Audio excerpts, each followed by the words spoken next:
I'm banging out videos tonight because, unlike where I live in the Arsenal and Sligo, the internet here in the hotel and home just like. So I'm just taking advantage of it and banging them out because I don't go out at night and that kind of thing. So yeah, the Amsterdam thing. Of course, I've been Amsterdam. You're going to ask me about the pusher thing. I've been thinking about it all day long. Now, is it comparable to Manchester? Not really, but it just, if anything, it does prove that Manchester is something dodgy going on. There also seems to be some drownings in Bristol in England as well, which I'm keeping an eye on. Amsterdam has a very different canal network than Manchester. It doesn't have the canals in Manchester, classic British canals. They're narrow. They're for long, narrow boats. They're not very deep. Where the canals in Amsterdam are, there's much more of them. They're much bigger and wider. They would have been in the old days. Some of them would be let ocean-going ships could come through them with the opening bridges. And there's Amsterdam is the Venice of the north, so it's like Venice. It's literally a city built on water, and it's got like the circles in the central area spiraling out of canals, and then all the roads connecting them. So it's a very much a city that's in the canal kind of consciousness. Now, when the pusher thing was at its height, and when I got that thing in when I became a little bit of a tabloid star in England for a while over it, one of the counter things was that the Manchester police says the same number of people, even more, had died in. Well, the Manchester police didn't say it was all over the internet, so it was fed out there by a spook. That more, anytime someone mentioned it, that the numbers in Manchester were too high. Someone used, but it immediately posted they've been even higher in Amsterdam, and I started looking into that, and immediately found out that was a complete and total lie. I called up the central police station about a year ago, and they did. Although they said they didn't have the statistics on hand, they said no way was it 100 in the last 5 years. They said. It was there are drownings in the canal. Now, talking to a journalist here in Amsterdam, he's in The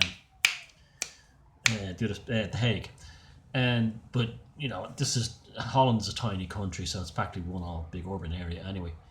And he said that yes, there are bodies fished out of the canals, in Amsterdam, but not on the numbers that are comparable to Manchester. And they're not being treated as mysterious deaths. He says 99% of them are drunks. They're fellas found in the water with their pants down. They've been taking a piss, or they're fly open. They were so drunk and they fell in. You see, a lot of the canals when it gets where the water is, there's often a little metal bar that you can easily trip on. It's like a black wrought iron bar that runs along the canal edge. And people park their bicycles and cars there, and their motorcycles.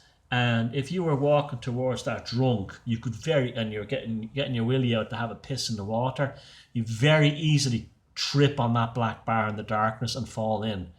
It's one of the refreshing things about Amsterdam, is that there's the canal, and there's a mother cycling next to it, her baby on the back, and the people in Manchester don't need constant yellow safety vests and everyone tell them, it's common sense rules in Amsterdam. It's one of the beautiful things about that city. And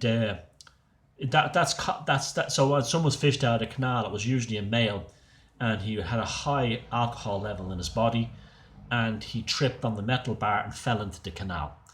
That's very different than what happens in Manchester, where men are just found floating in the canal, and that's the end of it. Like in the Amsterdam thing, someone say, I'm going for a piss to his friends, and he'd vanish, and then they'd see him in the water dead. He'd fallen in, drunk, and that kind of thing happens. And they usually don't have the bodies floating.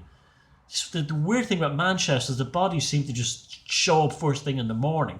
This is what disturbs and upsets me about the Manchester thing, is that someone will be missing, right, for 24 or 48 hours, and then they're found in a canal where loads of people pass by.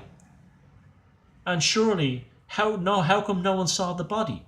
Well, you kind of drawn to the conclusion that maybe they were killed somewhere else and thrown in the water. This is one of the things that, one of the lines of speculation you can like draw upon and go upon. And it's very, and they're not found with the trousers down, and they're not found with their fly open, and they don't, and well, they're terrible with the coroner reports. But like what they have released says inconclusive, but they never mention if somebody was pissed out of their heads, and that's why you have families in Manchester campaigning on the streets to have the investigation properly done, because they don't even know if their son went into the water drunk. At least if you know he was drunk and he found the water, you bring closure to it. It's over. You've taken care of it. But if the police say inconclusive or ridiculous, you could commit suicide in the canals in Amsterdam because they're much deeper, and it's a longer drop into them. Where the canals in Manchester, it's only like a foot or two into the water. You could have them fall in there, and you could hit the water pretty hard. It was cold. It gets very cold there in winter. And you'd be fucked if no one saw you got into it, especially if you're drunk or you couldn't. Well, you weren't a very good swimmer, and so that's it. Manchester and Amsterdam are not comparable, even if the same numbers were in Amsterdam. In Amsterdam, the city centre is far more intense, and it's like New York almost. It's a very intense city centre. It's very different than Manchester. It's go non-stop. And the canals are much more complex. There's much more of them. They're everywhere. And so even if you had the same numbers, it wouldn't make a difference, because just by statistically you would get those. But we don't have the same numbers, there's less. So no matter how you draw it up, do the sums, or be objective about as possible, the deaths in Manchester canals are brutally off the scales, and the fact that the police don't want to investigate them suggests to me that we're still dealing with a serial killer called the Pusher.